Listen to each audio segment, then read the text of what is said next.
You're gonna be alright. Just hold on for one night. It may take your whole life, but joy comes in the sunrise. Sunrise, just stay there. Good things will come later. God made.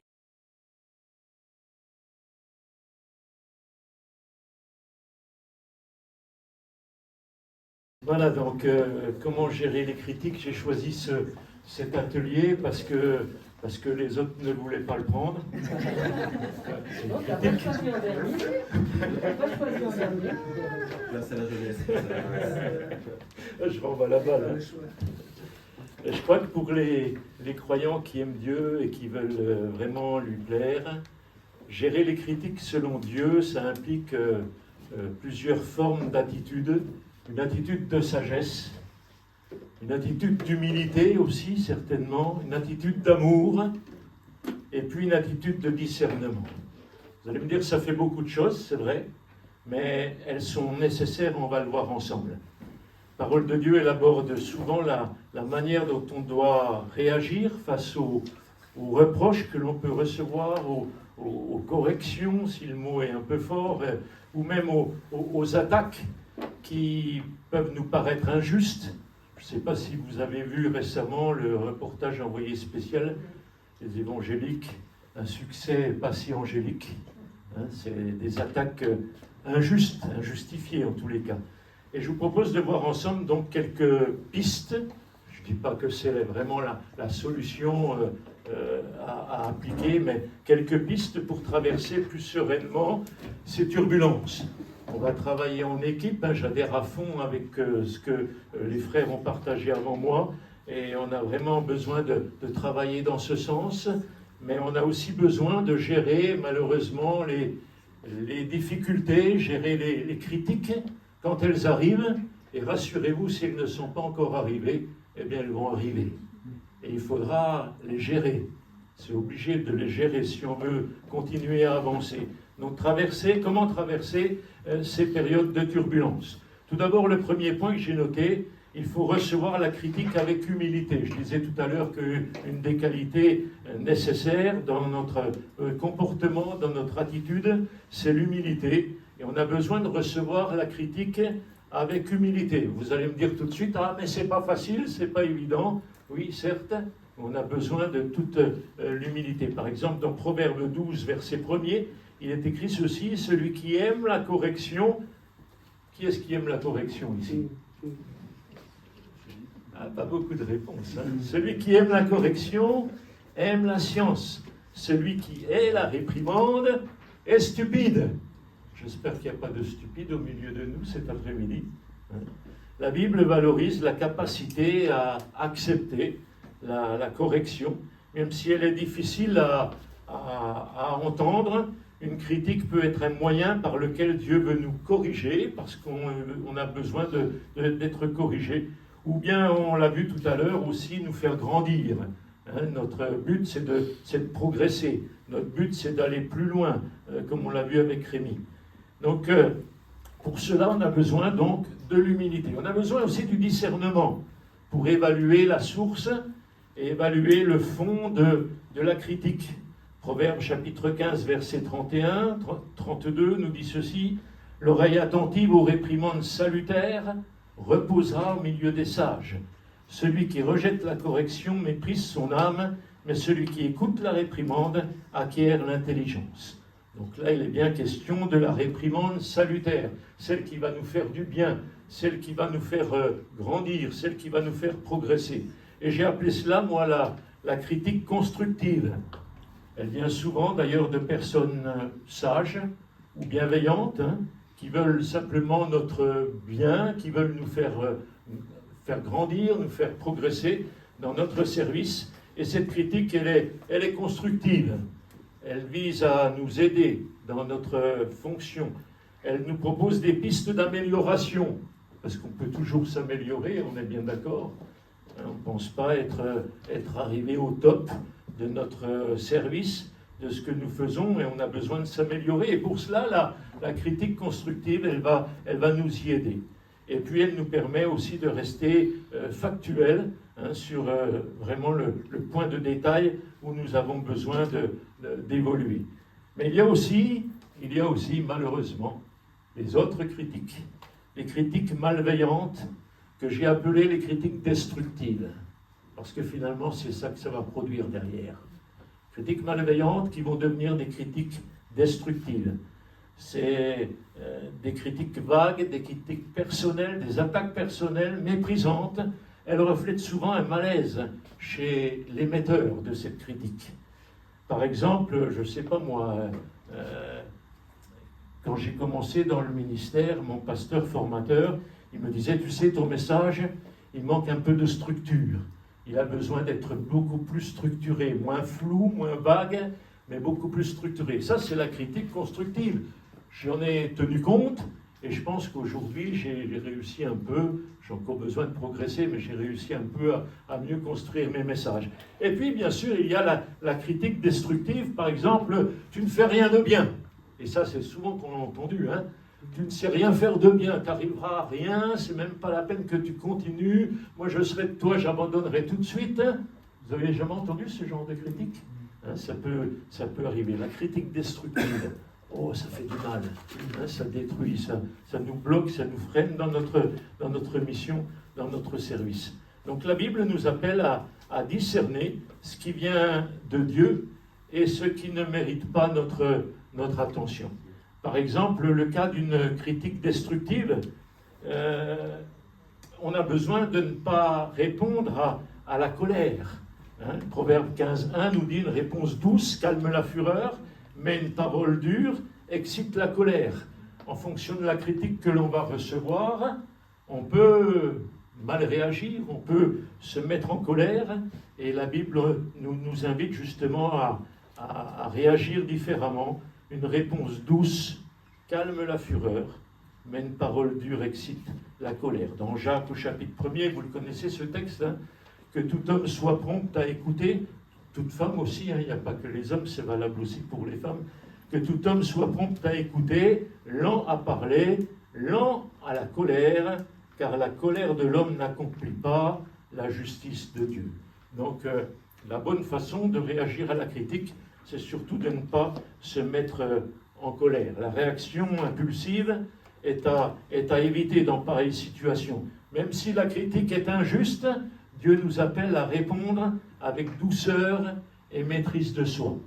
Pour revenir à ce reportage d'envoyé spécial, il y avait plusieurs façons de réagir, et je bénis Dieu pour la réaction du pasteur de l'église Emelka qui a dit non, finalement on va pas bouger, on va pas, hein, ça ne valait pas la peine de faire quoi que ce soit, d'attenter quoi que ce soit, mais de laisser faire, Et je crois qu'on a besoin parfois de cette façon de réagir qui convient à tout enfant de Dieu, à tout serviteur et servante du Seigneur, empreinte de douceur et empreinte de maîtrise de soi.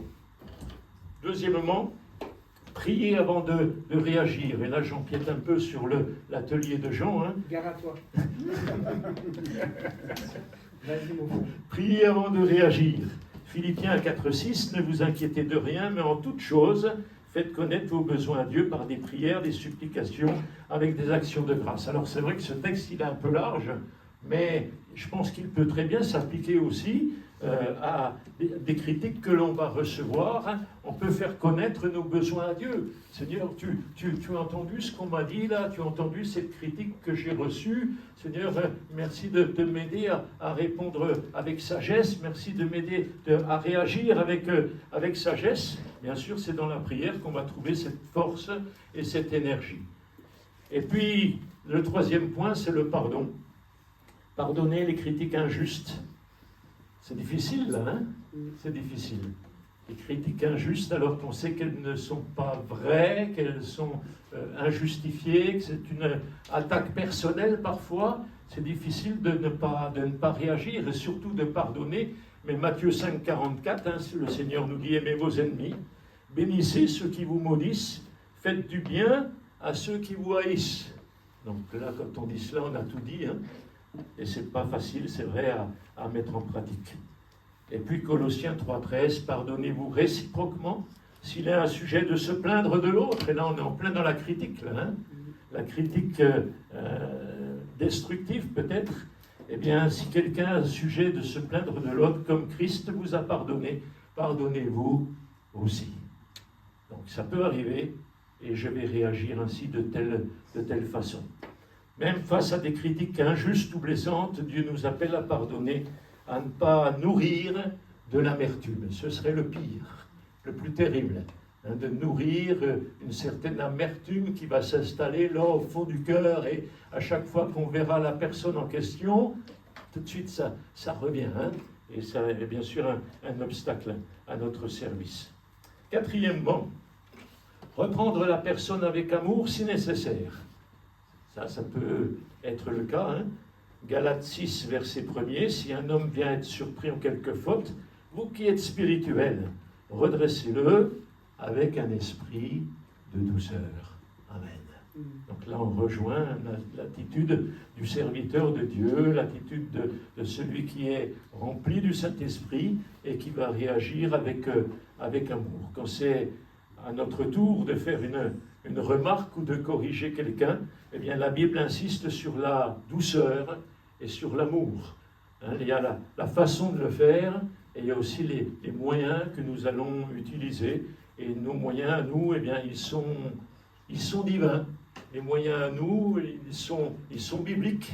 Hein, ce ne sont pas des moyens charnels, mais ils sont empreints de l'amour de Dieu, et surtout, ils ne tournent jamais à la condamnation.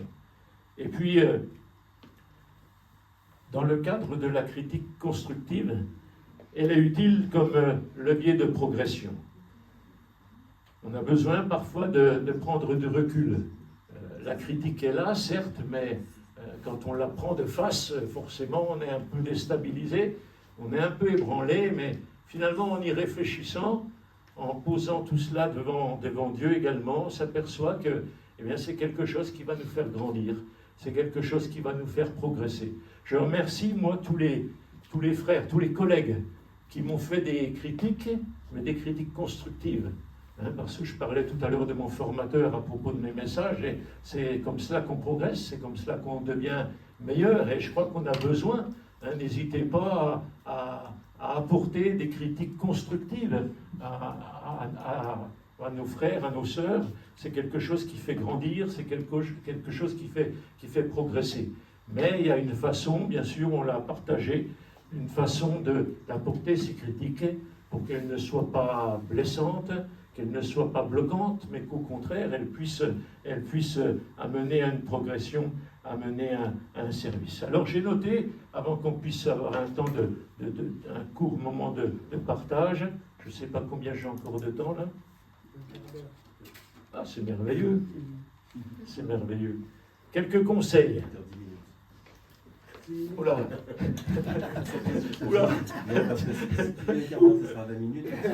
Faites perdre 5 minutes, dis donc. Quelques conseils quand même. Dans tous les cas, il faudra accepter ce qui est utile et ignorer le reste. C'est important de savoir faire le tri, faire la part des choses. Il y a ce qui peut nous être utile, ce qui peut nous faire progresser, cette critique constructive dont on parlait tout à l'heure. Et puis également, c'est cette critique qui pourrait nous amener à la destruction, et on a vraiment besoin de rejeter cela. Garder ce qui est bon, hein, comme nous y invite la parole de Dieu. Hein, retenir ce qui est bon, et puis rejeter, se dégager de tout le reste. C'est important, c'est un point essentiel. Et puis, n'hésitons pas à exprimer notre ressenti. Hein, ce que ça nous fait. Une critique, je ne sais pas comment vous le vivez, vous, mais ça ne fait pas toujours du bien. Parfois c'est choquant, parfois c'est blessant, parfois ça peut carrément nous renfermer sur nous-mêmes, que sais-je. Hein. Si une critique t'a blessé, eh bien tu es en droit de le dire calmement, tu es en droit de l'exprimer. Hein. Je suis ouvert aux remarques, tu sais, mais la manière dont tu me l'as dit me met mal à l'aise. C'est possible, c'est possible. Alors n'hésitons pas à l'exprimer dans ce cas-là, exprimer notre ressenti. ce que ça produit en nous, ça va faire aussi progresser finalement celui qui va être l'émetteur de la critique. Ça va lui aussi le faire grandir. Et l'important, c'est qu'ensemble, eh bien, on puisse ensemble aller plus loin. Et puis également, le dernier point, le dernier conseil, c'est cultiver la confiance en soi. Se rappeler que personne n'est parfait et qu'on est tous en progrès, en train de progresser.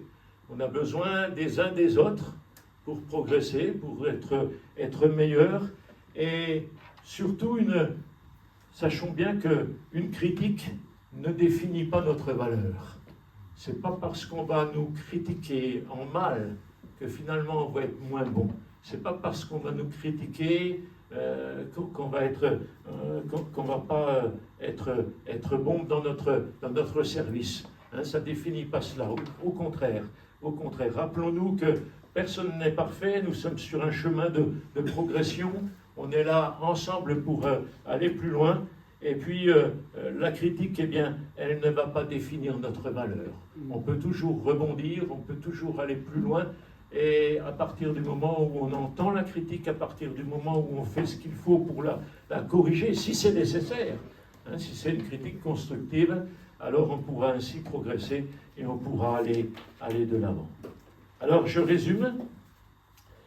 Une attitude biblique face aux critiques, écouter avec humilité, discerner, un discernement spirituel de la critique en question, répondre avec douceur si nécessaire, chercher la paix et non la dispute, pardonner réciproquement et puis grandir à travers cette critique. Voilà ce que je voulais vous partager. Si vous avez des points à préciser ou des questions, je ne sais pas. Encore un quart d'heure. Je sais y faire. Hein.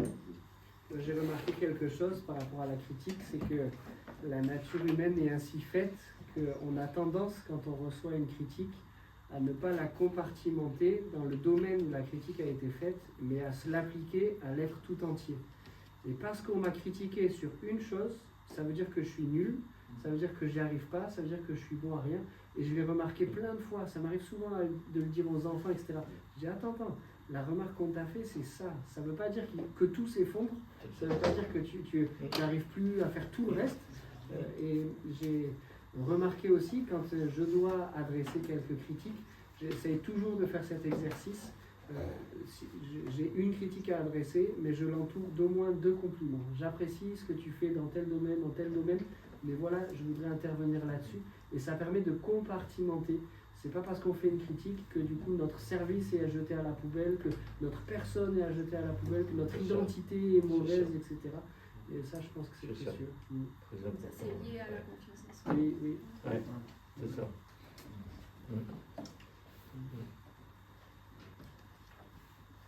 La critique, elle est, comme tu l'as souligné, elle est une critique. De toute façon, pour évoluer, on est obligé de passer par la critique, parce que la critique, elle est constructive, comme tu l'as dit, ou destructrice. Oui. D'accord. Donc, c'est savoir, quand on reçoit une critique, que ce soit positive ou négative, hein, bon, en fait, c'est tout simplement avoir cette capacité à se remettre en question. Ouais. Et on l'a beaucoup, L'humilité. Et ça, c'est pleinement ce que tu dis là, Jean-Emmanuel, c'est que avant d'émettre toute critique, qu'elle soit positive ou négative, c'est toujours à porter des marques d'attention. Parce qu'en tant qu'être humain, on a besoin des marques d'attention. C'est-à-dire, c'est moi qui cuisine à la maison. Et quand je fais à manger, j'aime bien quand elle me dit ah c'est bon, ça me fait plaisir. Même si je ne le fais pas pour ça, mais je le fais parce que ça me fait plaisir de faire à manger. Mais en tant qu'être humain, on a toujours besoin de donner des marques d'attention. C'est génial ce que tu as fait là. Par exemple, là, moi je trouve ça formidable ce que vous avez mis en place aujourd'hui. Donc c'est important de le souligner et de remercier pour ça. Tout à fait. Et de le faire valoir en fait, de le valoriser. Voilà, de le valoriser. Tout à fait.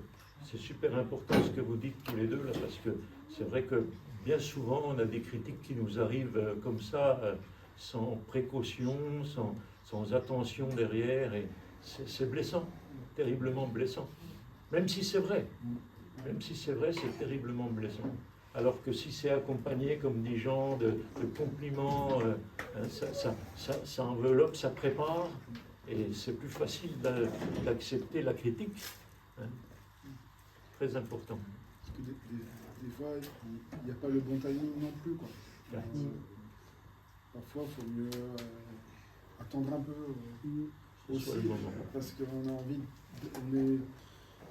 les êtres humains, on est en réaction tout le temps, mais il faut un temps de peut-être réflexion, Ouais, ouais.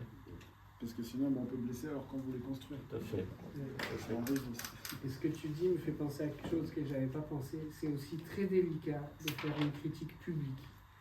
Prenez toujours le fait de dire on laisse passer la chose et on va voir la personne après, plutôt que de manière publique, là, dire ce que tu as fait n'est pas bien. Il y a des fois où on ne peut pas faire autrement. Moi, ça m'est arrivé de couper quelqu'un dans sa prière parce que ça n'allait pas. Ouais. Mais c'est vraiment le dernier recours. Il vaut mieux, tant que c'est possible, laisser passer le truc et aller voir la personne plus tard en disant écoute ce que tu as dit là ou ce que tu as fait là, voilà pourquoi c'est pas tout à fait ça, etc. Mais les critiques publiques, elles affectent beaucoup. Terrible. Terrible. Mais dans Ça fait amplificateur. Tu disais, moi le truc le plus compliqué, quoi, je trouve très compliqué, c'est de gérer justement quand on ne s'y attend pas, que soit on est quelqu'un qui est assez... La réaction. La assez, réaction. comment dire, Ouais, impulsif. impulsif, et alors là Ça explose. méchant, ou alors tu dis bon allez, je vais patienter, Ouais. me retirer, et puis ça c'est ça aussi qui est pas évident. On a besoin de toute la grâce de Dieu. Voilà, Ouais, ouais, Galate 5:22, ouais. ouais. c'est la C'est ça. maîtrise de soi. C'est ça. De tout faire avec paix, avec amour. Voilà, et ça, c'est vrai que c'est le don de l'esprit. C'est intéressant de les mettre en œuvre dans sa vie. C'est ça, c'est le fruit, ouais. Justement, cette maîtrise de soi, elle est... C'est le fruit, ouais, qui va se manifester. Dans tout mon service, moi, il y a vraiment deux choses sur la critique. La facilité, c'est on dit rien. Quand on voit quelqu'un qui se trompe, tout ça, alors il y a bien quelqu'un qui va le dire, ou ben, voilà. Et ça se construit, je veux dire, voilà. C'est ce que disait Sylvia tout à l'heure, c'est la confiance, voilà. Là, entre nous, on a une confiance. Donc, si quelqu'un, comme tu dis, ah, ben, c'est bien ce que tu as fait, tout ça, c'est bien, et un jour, ben, tu as quelque chose, ah, ben, c'est pas bien, je te le dis, et là, tu le reçois. Alors que si la personne t'a jamais adressé la parole, et qu'elle vient te dire, ah, attends, C'est ça. tout, non, tu as le droit de refuser en plus. Et c'est vrai que ça, donc il faut vraiment qu'on arrive toujours à maintenir cette paix, cette confiance et à la faire grandir. Ouais. Et prendre aussi notre responsabilité. Voilà, on est frères et sœurs, il y a quelque chose qui ne va pas, ben je viens te voir fraternellement et j'en discute ça. Et ça, des fois, on a tendance, dans la société dans laquelle on est, c'est hop, on se retire. Tout à fait. Voilà, alors que non, il faut, allons-y, quoi, par amour. Et comme Jean-Luc l'a dit, et c'est vrai, il y a le moment, il y a la façon. Voilà. Ouais. J'ai connu des personnes, non, mais C'est pas toujours simple. vérité est bonne à dire. Oui, mais voilà, il y a la façon, il y a le moment. Ouais. Non, ça non. Ça se reçoit pas. Voilà, c'est pas je dis ce que je pense qu'on doit se le moment. Non. Ouais, c'est ça. Puis après, se construit entre nous, quoi, et c'est ça qui est beau aujourd'hui, merci Seigneur, parce que là, dans l'église, on y arrive, mais des fois, ben, il faut qu'on aille un peu plus loin. Oui. Il ne faut pas que la critique... Oh, pardon, excuse-moi. Si la personne, elle entend une critique que l'émetteur a déjà un peu d'emberger, et la personne a des fois besoin de plusieurs jours pour... Enfin, moi, je prends mon cas personnel, ça m'est déjà arrivé de revenir vers des frères et sœurs ici, et dire « Ah, merci pour ce que tu m'as dit, mais des fois, c'était il y a un mois. » Parce que tu as besoin de prendre de la hauteur, et alors qu'au moment, tu n'en es pas capable de comprendre. Bien sûr. C'est pour ça aussi, de faire des retours, en tout cas, c'est encourageant de dire, si c'est vraiment le cas, de dire, tu m'as aidé quand tu m'avais dit ça. Parce que vraiment, on voit que là, ça valide ce que c'était une critique constructive. Oui, ouais, ça, tout à fait. Ça nous fait grandir aussi. Absolument. Ouais. Il faut le temps. Ouais. Voilà. Joli timing. Je suis heureux là.